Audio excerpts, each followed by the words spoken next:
Diqqət, diqqət! Danışır Xalq Jurnalistikası. Salam, axşamınız xeyir olsun. Space TV-də son xəbər studiyada Elvin Basqallıdır. Azərbaycan Prezident Administrasiyasının və Azərbaycanın işğaldan azad edilmiş ərazilərində məsələlərin mərkəzləşdirilmiş qaydada həlli ilə bağlı əlaqələndirmə qərargahının rəhbəri Samir Nuriyevin sədrliyi ilə bugün Ağdərə şəhərində qərargahın növbəti iclası keçirilib. İclasda ekoloji dayanıqlığın təmin edilməsi və su ehtiyatlarının idarə olunması məsələlərinə toxunulub.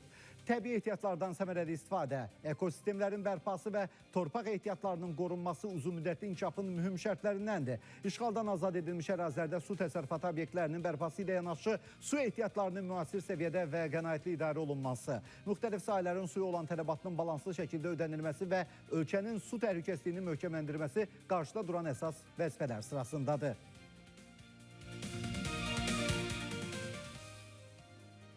İşğaldan azad edilmiş ərazilərdə məsələlərin mərkəzləşdirilmiş qaydada həlli ilə bağlı əlaqələndirmə qərargahının Ağdərə şəhərində keçirilən iclasının iştirakçıları Dəmirli Filiz Emalı kompleksində görülən işlərlə tanış olublar. İclas iştirakçılarına həyata keçirilən layihələrin bölgənin sosial-iqtisadi inkişafına töhfəsi barədə məlumatlar təqdim olunub. Xalq artisti Flora Kərimova, birinci vitse-prezident Heydər Əliyev Fondunun prezidenti Mehriban Əliyevaya təşəkkür edib. Bu barədə sənətçi sosial şəbəkə hesabında paylaşım edib. Paylaşımda deyilir: Hörmətli Mehriban xanım, səhhətimlə bağlı yaşadığım çətin günlərdə göstərdiyiniz diqqət, qayğı və müalicəmi şəxsi nəzarətinizdə saxlamağınız məni son dərəcə duyğulandırdı. Ləyaqətli insani keyfiyyətlərinizə, həssas münasibətinizə və göstərdiyiniz diqqətə görə sizə sonsuz və dərin minnətdarlığımı bildirirəm. Qeyd edək ki, 84 yaşlı xalq artisti Flora Kərimova səhhətində yaranan narahatlıq səbəbindən xəstəxanaya yerləşdirilib. Onun müalicə prosesi Heydər Əliyev Fondunun prezidenti Mehriban Əliyeva tərəfindən nəzarətə götürülüb. Eyni zamanda Azərbaycan prezidentinin köməkçisi Heydər Əliyev Fondunun icraçı direktoru Anar Ələkbərov da xalq artistinə baş çəkib.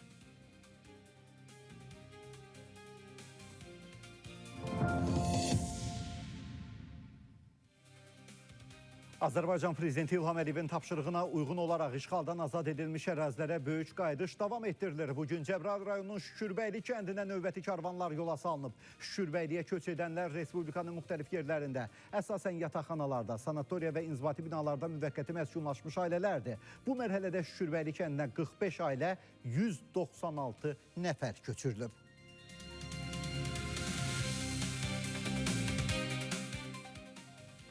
Polis əməkdaşları tərəfindən Şahbuz rayonu ərazisində hərbi sursat aşkar edilib. Hüquq mühafizə orqan əməkdaşları ilə birgə müvafiq təhlükəsizlik tədbirləri görüldükdən sonra hadisə yerlərinə baxış zamanı aşkar edilmiş sursatın bir ədəd RPG-7 tipli tank əleyhinə qumbara atanın idarəetmə mühərriki olduğu müəyyən edilib.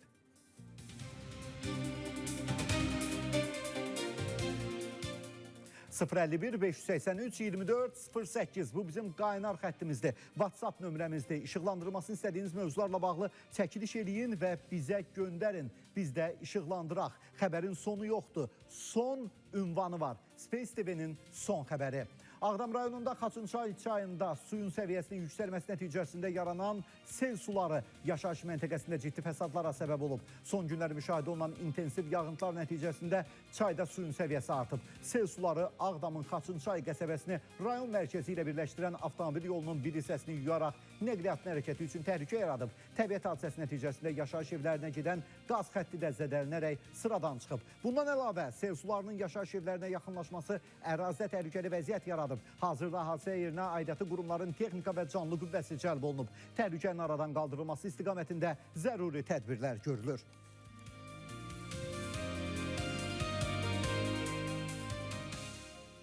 Son xəbər davam edir. Baş Dövlət Yol Polisi İdarəsi piyadaları yol hərəkəti qaydalarına ciddi əməl etməyə, yolu yalnız müəyyən olunmuş yerlərdən keçməyə və təhlükəsizlik qaydalarına laqeyd yanaşmamağa çağırıb.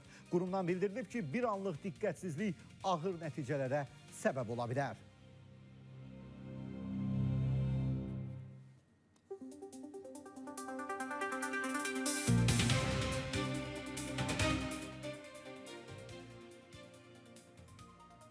Dəhşət, dəhşət, dəhşət. Həqiqətən də piyada kimi də, sürücü kimi də çox ehtiyatlı olmaq lazımdır. Bir anın səhvi bir ömrü qaralda bilər. Bir yox, hətta bir neçə insanın ömrünü qaralda bilər, məhv edə bilər. Və dünən baş vermiş o dəhşətli hadisə haqqında da xəbər vermək istəyirik. Tanınmış hüquqşünas Fərhad Mehdiyevin qızı Zəhra Mehdizadənin həyatını itirdiyi qəzanın görüntüləri yayılıb. Dəhşətli görüntülərə baxaq.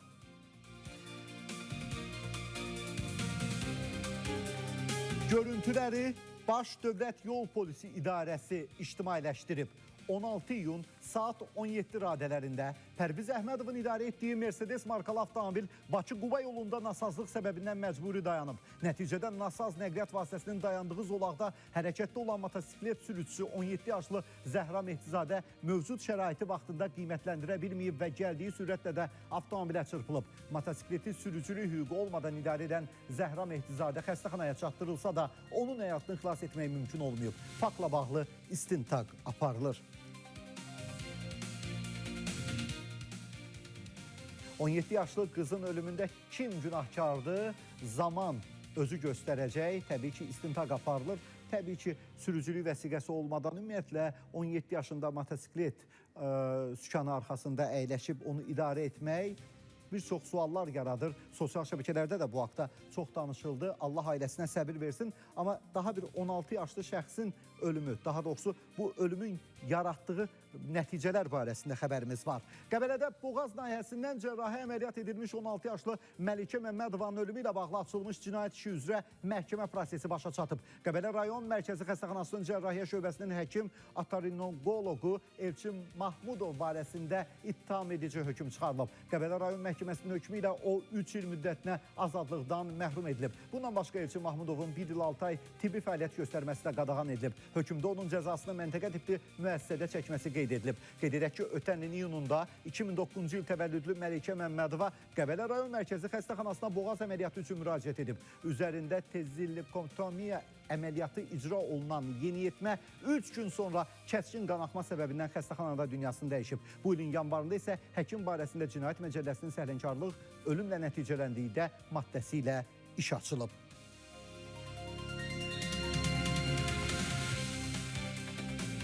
Son xəbər davam edir. Sizi maraqlandıran nə gördünüzsə çəkin.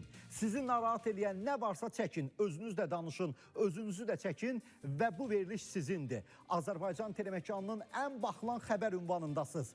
Space TV-nin son xəbərində.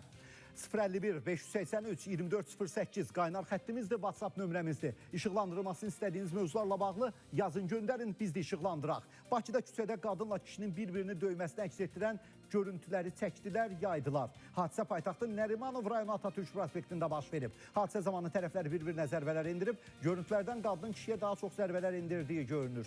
Və daha sonra insidentdə iştirak edən 38 yaşlı qadın və həmyaşıdı polis əməkdaşları tərəfindən müəyyən edilərək ərazi üzrə müvafiq polis şöbəsinə gətiriliblər. Hadisə şəxsi münasibətlər zəminində baş verib, hazırda araşdırmalar davam etdirilir. Bu arada bir qeyddə nəzərinizə çatdırım, hadisə ötən gün baş verib, görüntülər ötən gün yayılıb, bu günsə artıq bax bu görüntülərdə gördüyünüz kişinin və qadının kimliyi məlum olub.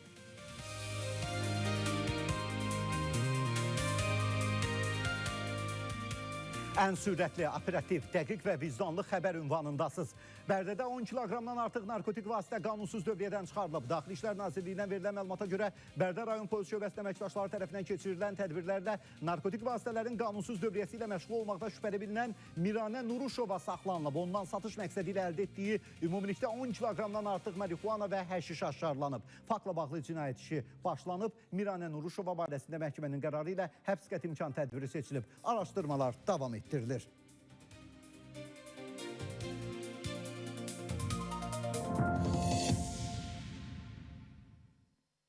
Xaçmaz rayonunun Niyazoba kəndindən dənizə gedən əsas yolun bərbad vəziyyəti sakinlərin narazılığına səbəb olur. Məsələ ilə bağlı kənd sakinləri bildirirlər ki, yol uzun müddətli baxımsız vəziyyətdə qalıb. Onların sözlərinə görə sel suları nəticəsində yolun bir hissəsi yuyularaq yararsız hala düşüb. Sakinlər dəfələrlə öz vəsaitləri hesabına yolu bərpa etməyə çalışsalar da növbəti yağış və sel nəticəsində yol yenidən dağılıb. Bundan əlavə yolun ətrafı da bərbad vəziyyətdədir. Əraziyə məişət tullantıları, sellofan paketlər, plastik butulkalar və digər zibillər atılıb ki, Bu da antisanitar şərait yaradır. Kənd sakinlərinin sözlərinə görə aidiyyatı qurumlara dəfələrlə müraciət olunsa da problem hələ də həllini tapmayıb. Niyazova sakinləri kəndi dənizlə birləşdirən əsas yolun təcili təmir edilməsini və problemin nəzarətə götürülməsini tələb edirlər.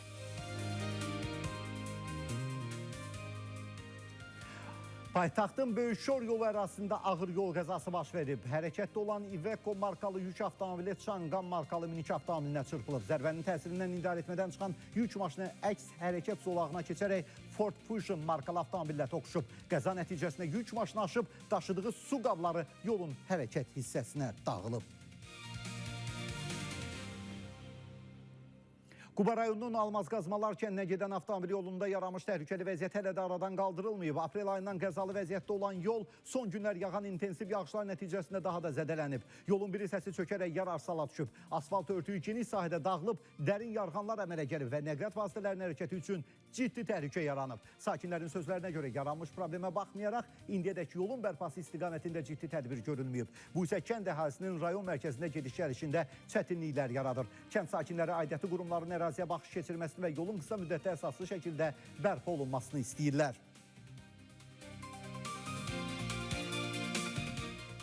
Bakı şəhəri Xətai rayonu Əhmədli qəsəbəsində açıq ərazidə yanğın olub. Əraziyə Fövqəladə Hallar Nazirliyinin Dövlət Yanğından Mühafizə Xidmətinin qüvvələri cəlb edilib və yanğın ram edilib. Biləsuvar şəhər qəbirstanlığının ətrafında yaranan antisanitar vəziyyət isə sakinlərin narazılığına səbəb olur. Qəbirstanlıq ərazisinə atılan məişət tullantıları burada xoşagəlməz mənzərə yaradıb. Toplanmış zibillərdən yayılan üfunət həm ətraf mühitə, həm də insanların sağlamlığına mənfi təsir göstərir. Sakinlər aidiyyatı qurumlara məsələ ilə bağlı tədbirlər görəcəyinə və qəbirstanlıq ətrafında yaranmış antisanitar vəziyyətin qısa zamanda aradan qaldırılacağına ümid edirlər. Qaynar xəttimizə daxil olan növbəti şikayət Sumqayıt şəhəri 17-ci mikrorayon 38A nömrəli binanın zirzəmisində yaranmış problemlə bağlıdır. Şikayətçilərin sözlərinə görə artıq illərdir binanın zirzəmisində su yığılır və bu problem sakinlərin gündəlik həyatına ciddi təsir göstərir. Nəticədə mənzillərdə ağcaqanadları, müxtəlif həşəratlar çoxalır, xoşagəlməz qoxu yaranır. Sakinlər bildirir ki, vəziyyət bəzən o həddə çatır ki, evdə qalmaq belə mümkün olmur. Məsələ ilə bağlı dəfələrlə aidiyyatı qurumlara müraciət olunsa da problem köklü şəkildə həll edilmir. Sakinlərin sözlərinə görə qurum əməkdaşları zirzəmdəki suyu motor vasitəsilə çəkirlər, lakin 1-2 gündən sonra zirzəmi yenidən su ilə dolur və problem təkrar yaranır. Sakinlər problemin işıqlandırılmasına, aidiyyatı qurumların məsələni nəzarətə götürməsini və uzun müddətli həll yolunun tapılmasını istəyirlər. Bu arada onu da qeyd edeyim ki, əgər zirzəmi yenidən su ilə dolursa, deməli oradan keçən xətlərdə problem var, nasazlıq var, deşilmələr var. Həmin xətti yeniləmək lazımdır. JEK kimi tanıdığımız Mənzil Kommunal Təsərrüfat Birlikləri və ən nəhayət Sumqayıt şəhər İcra Hakimiyyəti bizi izləyirsə, Sumqayıtdan bizə gəlmiş qaynar xəttimizə daxil olmuş müraciətin həllinə kömək istəyirik. Gəncənin Eminbəyli küçəsində bu il ərazidə su və kanalizasiya xətlərinin çəkilişi aparıldıqdan sonra yol əvvəlki vəziyyətinə qaytarılmayıb. Qazıntı işləri başa çatsa da yolun yalnız bəzi hissələrinə yamaq vurulub. Nəticədə küçədə çoxsaylı çökəkliklər, çuxurlar və nahamar sahələr yaranıb. Yolun mövcud vəziyyəti nəqliyyat vasitələrinin hərəkətini çətinləşdirir, avtomobillərə ziyan vurur və vətəndaşlar üçün təhlükə yaradır. Xüsusilə yağışlı havalarda çuxurların su ilə dolması onların görünməsini çətinləşdirir və qəza təhlükəsini artırır.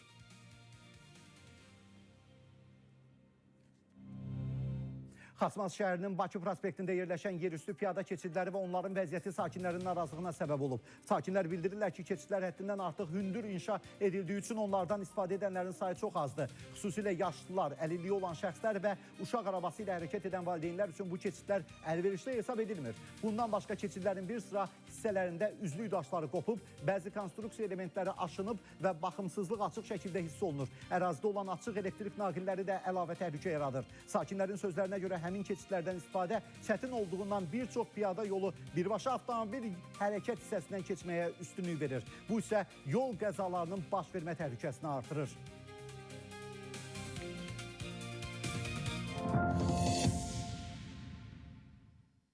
Amerika Birləşmiş Ştatları prezidenti Donald Trump bildirib ki, İranla yekun razılaşma 60 gün ərzində əldə olunmasa, Vaşinqton yenidən hərbi əməliyyatlara başlaya bilər. Trump bunu G7 sammitindən sonra keçirilən mətbuat konfransına bildirib. Bu, qarşılıqlı anlaşma memorandumunda əksini tapıb. Əgər 60 gün ərzində saziş əldə olunmasa, problem deyil. Biz bombardmanlara qayıdacağıq, deyə Trump mətbuat konfransında bildirib. Almanya'da qeyri-adi insident. 50 arabasında olan yaşlı qadın velo yarışda kütləvi qəzaya səbəb olub. Sarlan Trofeo gənclər velo yarışının final mərhələsində tamaşaçının məsuliyyətsizliyi ucbatından faciəvi və xaos dolu anlar yaşanıb.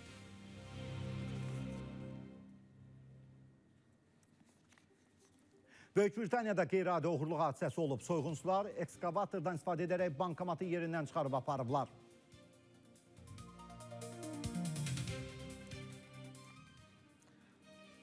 Azərbaycanlı dələduzların gözündən uzaq. İtaliyanın baş naziri Giorgio Meloni Fransada keçirilən Böyük Yetkilik Samiti çərçivəsində həmkarları ilə qeyri-rəsmi söhbət zamanı siqareti tərk etdiyini açıqlayıb. Sosial şəbəkələrdə yayılmış görüntülərdə Meloni söhbət əsnasında qəhvə içməli olduğunu söyləyib. Almaniya kansleri Friedrich Merzin bəs siqaret sualına İtaliyanın baş naziri bir ay əvvəl atmışam cavabını verib. Həmkarları Melonini bu qərarına görə təbrik ediblər. Xatırladaq ki, ötən ilin sonlarında Türkiyə prezidenti Rəcəb Tayyip Erdoğan Melonini siqaret vərdişinə görə zarafatla məzəmmət etmişdi.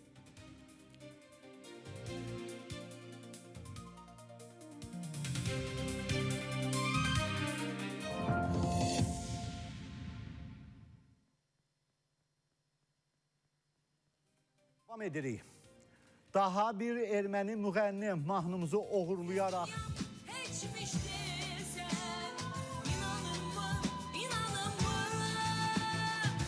Bəli, bütün ermənilər indi inanmaq istəyir ki, bu mahnı onlarındır. Daha doğrusu deyirlər ki, rəqsanə sizindir, amma inanımı bizimdir. Rəqsanə də bizimdir, bu mahnı da. Deməli, erməni müğənni mahnımızı oğurlayaraq ifa edib. Söhbət müğənni Milena Sadoyandan gedir. Görüntülərinə baxaq. O, Rəqsanə İsmailovanın İnanım mı mahnısını ifa edərək dinləyicilərə təqdim etməyə hazırlaşır.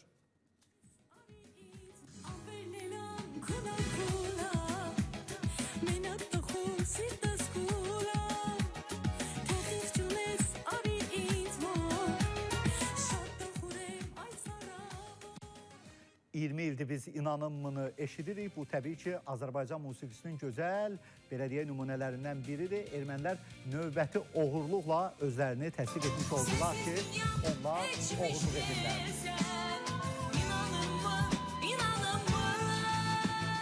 Yaşasın Azərbaycan musiqisi. İnanın ki, bizdən maraqlı xəbər buraxılışı yoxdur. Xəbərin son ünvanı Space TV-nin son xəbəridir. Sabah yenidən görüşərik. Vədimizə sadiq olaq.